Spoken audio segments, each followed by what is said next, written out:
fireside chat discussion. The topic to be discussed is the rise in the volume of investment in the media and entertainment sector around regional language content. To share his insights on the topic, we have Mr. Vivek Menon, Managing Director, Partner, Envy Capital, and to moderate the session, we have Mr. Karan Taurani, Senior Vice President, Elara Capital. Request Karan to take it over. Thank you very much. Thanks, Vijay. Hi, everyone. Welcome to this fireside chat where we are going to discuss trends around investments into the media and entertainment industry, specifically with focus on regional content. So, Vivek, we'll just start off quickly, first in terms of the M&E industry as a whole, in terms of where are we seeing investments across various segments, if you can segregate that for us, and then we move on to the regional part as well.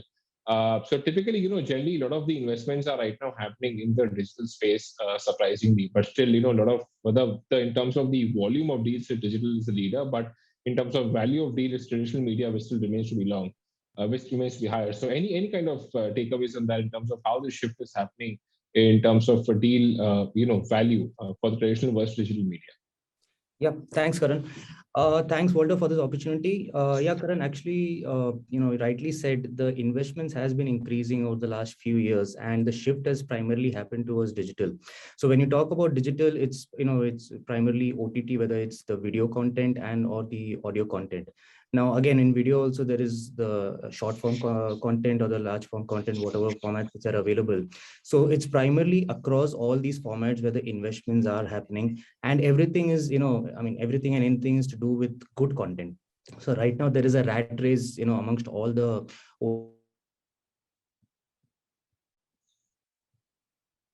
platforms to get the best content which is available in the market, and substantial rise in investment which is happening across the platforms, be it India or be it globally. I mean, just to give you a perspective on the global front as well, Netflix had disrupted this whole industry, going maybe 7-8 years back, and then over the last 5-6 years, that's when the other players realized that this is the way forward. Whether it's whichever form of content you create, digital has to be the focus in that, as your main focus. So that's what, to start off with, Disney did. They kind of merged all their, other divisions into one and kept Disney Plus separate so that they could probably focus, specifically on this particular segment. And you never thought that, somebody would come and actually make Disney change their whole business model to focus specifically on one particular segment. Then you have Amazon, which is, now recently, I would say 7-8 months back, they've acquired MGM again, with the want of content that MGM has in their library. So it's not just an India phenomenon, it's a global phenomenon wherein, everybody is actually moving towards this particular space. Again, as I said, it's not specific to only video, it's video and audio as well. And within video, there are various formats which is available where the investments are coming. Right, very interesting indeed. But what about the other segments? Typically, if you talk about gaming as a segment, you believe there's a big opportunity for regional over there, which is still very untapped, because we've seen, how various industries have transitioned, first from English, then Hindi, then to regional. So which are the other modes of media and entertainment which have an opportunity for regional? So according to us, current gaming, yes, gaming is one segment which is actually, getting a lot of traction. I mean, you can't explain it better with, Netflix actually creating a gaming app of its own, wherein all its own original characters would be forming part of that platform. So that's the kind of focus Netflix has on this particular space. The other important space, which I think we are seeing where there's good traction, is the podcast space. So that's a space which is actually gaining a lot of traction within India as well. You have smaller players which are creating content for podcast for the bigger platforms like Amazon, Apple, and Spotify, etc. And that particular space is, we are actually talking to a lot of people who are understanding from the market is that there are a lot of these guys creating content for the podcast space. So I think, within digital, if you have to see, we already spoke about the OTT space, then it's, it is gaming and podcast space, which is actually picking up. Right. And, again, a perspective on regional content. We've seen, regional content investments going off the roof in the last 2 to 3 years. And now global giants coming into this field of investing very heavily into regional content. So I think because of this investment, how do you feel the competitive landscape of regional OTTs will look like? You think that the homegrown OTT apps like Hoichoi or a Sunnext will be able to match up the investments, what the global giants would do? or you think they will kind of need to partner, or there'll be consolidation? What is your take on that? So look, as far as regional content is concerned, I mean, for the large platforms, this is the only country which should give that particular opportunity with the diverse language and culture that we have in the country to create content across the country with various languages. So primarily, when the large players entered, they were the ones who were acquiring content and investing in the 3 years, specifically the last 1.5 years is when you've seen, players like Hoichoi and Sun Next stepping up and, started investing because they understand this is a particular space which needs to, grow and, have a specific niche. While, the larger guys are looking at a pan-India basis, the regional players would actually try to, get a foothold in that particular space. So to speak about, obviously, you have Hoichoi, which is, well established because they have the other franchise as well in the East. And Sun Next, needless to say, the kind of, the big studio that they have. So Sun Next would obviously dominate a lot in South because, they have that understanding of the market as well. Apart from that, you would see more and more platforms coming in. So you have obviously AHA as a platform which has come in, in Hyderabad, for specific to Hyderabad market. You have Planet Marathi, which is, over the last 1 year has kind of taken good shape in creating good local, Marathi content. Again, there are a couple of platforms within the Punjabi and Gujarati space as well. So this is going to pick up. The whole, whole idea is if you look at it from a macro level, yes, India is a creative rich country, right? So you would have creative content coming from different parts of the country, and obviously with OTT there would be takers for all of this content if it is made well. So it's actually democratized the entire way of which content is consumed now. I mean, if you go back 4 years back, this opportunity wasn't there, right? I mean, you had probably content coming out from 10, 20, 30 producers. I mean, I'm just giving a ballpark number. Today you have content coming in from in excess of 100 people, right? You have people actually getting their creative art out and various forms, right? I mean, today you don't need to have a long form content. You have depending on minute video, you have people making a 10-minute video, you are people making a 40-minute video. So these are the various trends which are emerging, and you would obviously, now that it is established on a pan-India level, I mean, I'm sure that this would probably percolate down regional as well. Right. So there's a definite scope for more fragmentation given the kind of languages we operate. And I think that you think that will remain for a long time because we are a very different market, because most other markets in the developed world have seen a lot of consolidation after fragmentation. I mean, they're right now at, you can count the number of OTTs on your fingers. So that's how the number of OTTs are there. So you believe 5 years hence, India also could see that kind of situation wherein there will be more partnership-led business models, because the smaller OTT players may not be able to sustain, this entire advantage around huge content investment. Absolutely. I mean, today what we have around 40, to say we have 40 plus OTT platforms, but the meaningful ones which are actually creating a difference is in the range of around 15, 20 range. Going forward, yes. I mean, look, going forward, people would try to find a space for themselves, right? Whether it's, trying to get into the consumer's mind as to what positioning you are in. And again, from a commercial perspective, also, you need to understand what kind of model you're going to be. You're going to be in an AVOD model, you're going to be an SVOD model or a TVOD model. So these kind of things would emerge, I would say. I mean, these guys actually had planned this whole growth for the next 3-4 years, but given the pandemic, the last 1.5 years has changed the whole landscape. Okay, so now what's happening is with the kind of investment that's happening, this trend would continue the next 2-3 years, wherein people try to find their own space. If you look at a 5-year horizon, yes, I would say that there would be some sort of consolidation, because at the end of the day, there may be pockets wherein somebody would want to acquire to get a from a strategic perspective. So yes, there would be a case where in 5 years down the line there would be consolidation, but not right now, not in the immediate future, because right now the demand for content is there. So if the OTT platform is kind of making a difference and getting into the consumer's mind, creating a niche for itself, it would continue for the next couple of years at least. That's our take on it. Right, and also very surprising, most of these platforms in terms of business models are largely SVOD led, whether you call it a Shimaru or whether you call it even a Sun Next for that matter. So yeah. What is the compelling reason for these platforms being SVOD based? I mean, what is it that drives that? And secondly, how are they able to actually get customers? Because Do you believe that the content is very strong and compelling enough that there is enough audience who is going to pay for that compelling content which they provide, the niche content which they provide because of their expertise in the business in so many years? So, what is the kind of model we are transitioning for regional OTT players going ahead? I think that's still, quite a, we're quite early to kind of judge as to what kind of stage they would go into. But right now, because they are in the discovery stage as to, how the content is going to behave and how consumers are going to behave, they have, because, at the end of the day, if you see the kind of investment that a Netflix or an Amazon does into its platforms, the same kind of investment is not going into the regional players, right? So that's why they're focusing more on the smaller content, the content which can reach to the right audience. So that's why they're looking at a subscription based, and obviously, again, as I told you, they're trying to find a space whether it's going to be advertising led or subscription led.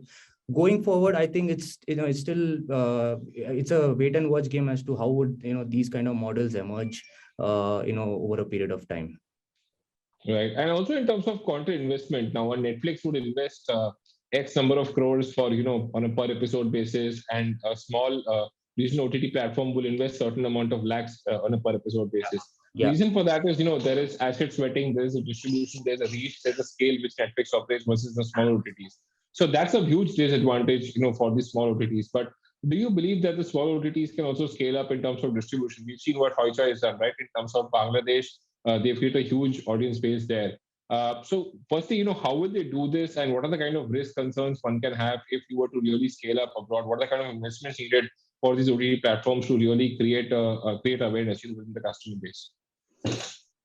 No, Karan, this is a very interesting one. So I'll tell you, the opportunity is there, right? I mean, one would have to look at whether they need to be a content guy or a distribution guy at the end of the day. They would want to probably leave the distribution to the larger guys who have the wherewithal and the bank balance to actually pump so much of capital into it, right? But yes, there would be these odd platforms which would be, as you said, Hoichoi.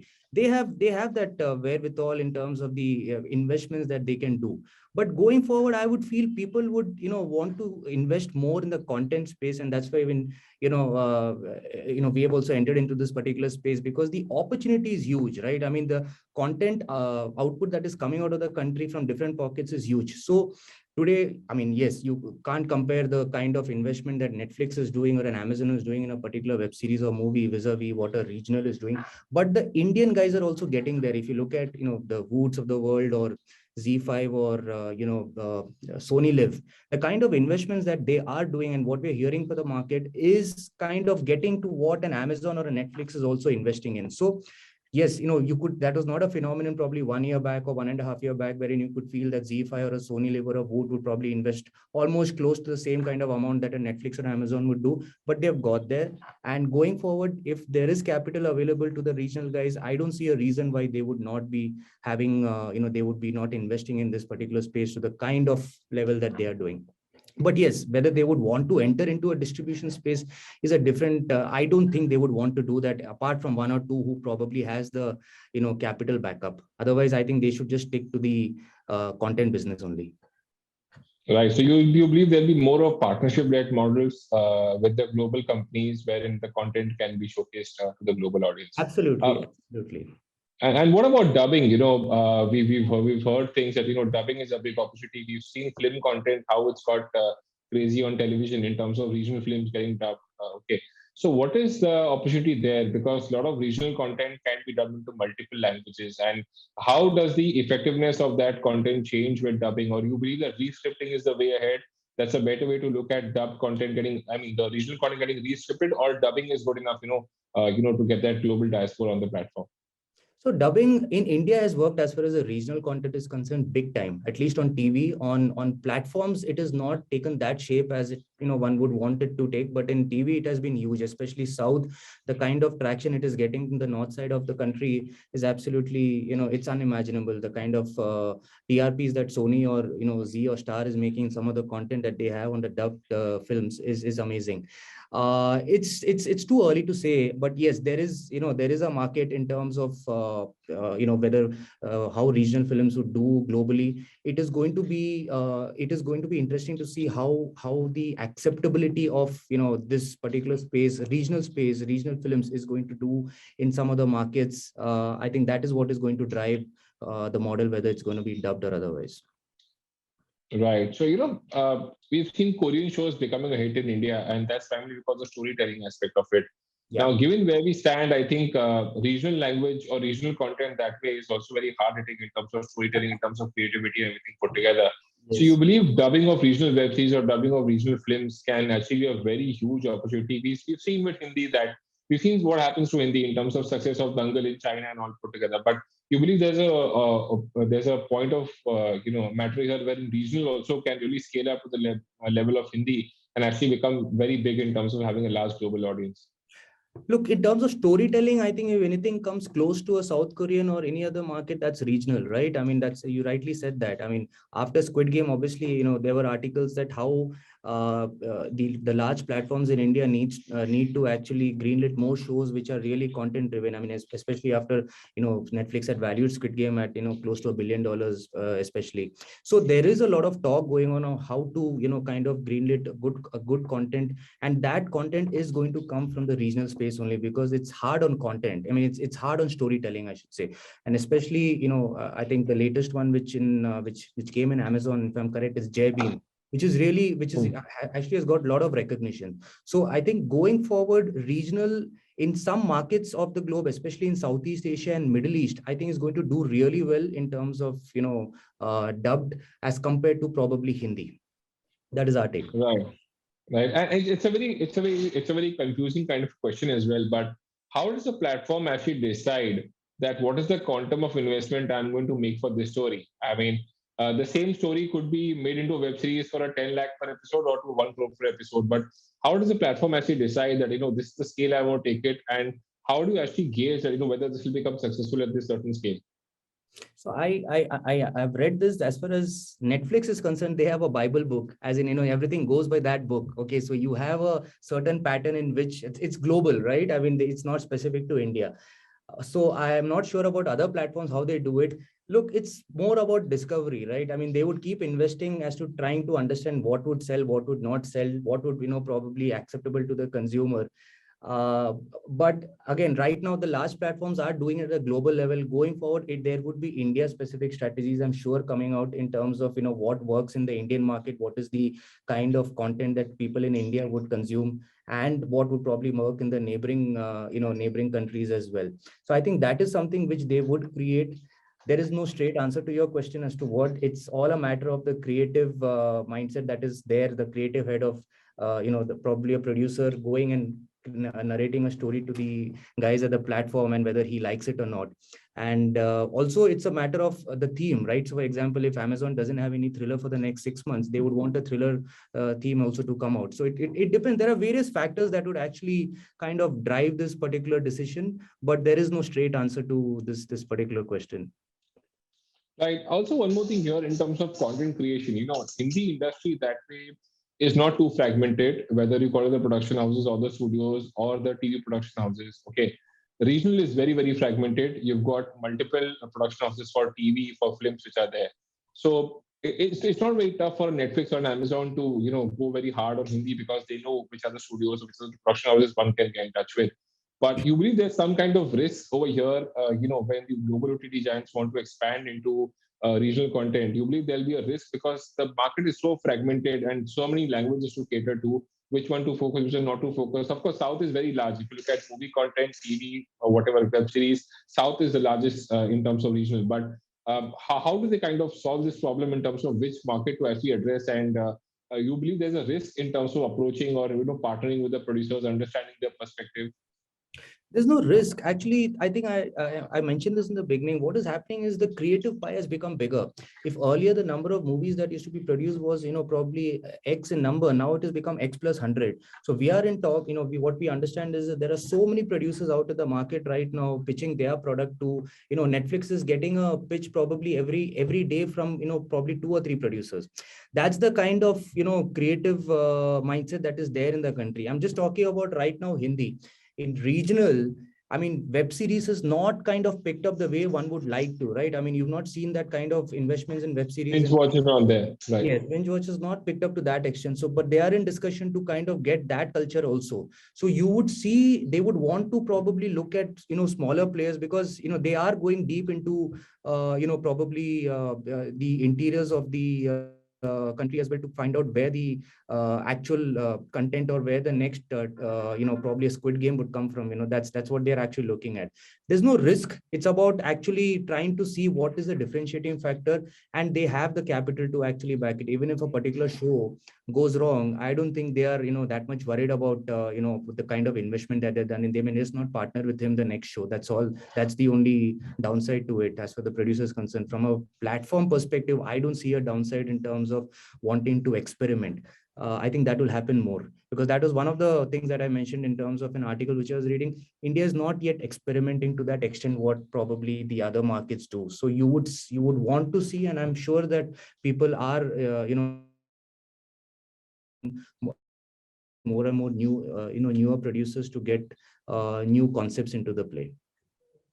Just one small bit, the last one, then I'll just open the floor for Q&A. I've got some questions as well. So one is, on this regulation piece, OTT regulation, content regulation, restrictions around that. Of course, that is in some or the other way that will, kind of lead to consolidation. But any kind of risk that is for growth of regional OTTs or a threat for them to exist in the ecosystem? No, I don't see that as a threat. I don't think it's, the regulation would probably come in a way to, hamper the content as such in a large way. Yes, there would be some portions here and there which would probably be kind of, modified to suit the overall audience, but I don't think it's going to affect it in a large way. Right. Right. We'll just take a couple of questions from the audience. The first one is from Mr. Shamik Malik. The question is that how much cost will it take for storage space and maintenance for a smaller OTT? Dynamics, basically, cost dynamics.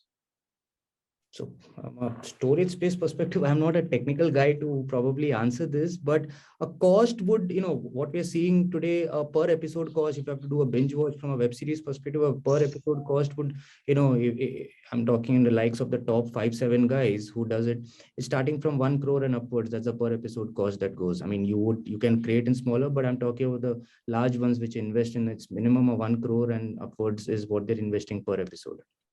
And what about these smaller OTTs, like the regional OTTs? You can have content made in 40 lakhs, 30 lakhs, 40 lakhs also per episode. That's what I'm saying. So there are these guys which are, if you have to talk about probably recently I was speaking, it was with Sony Live.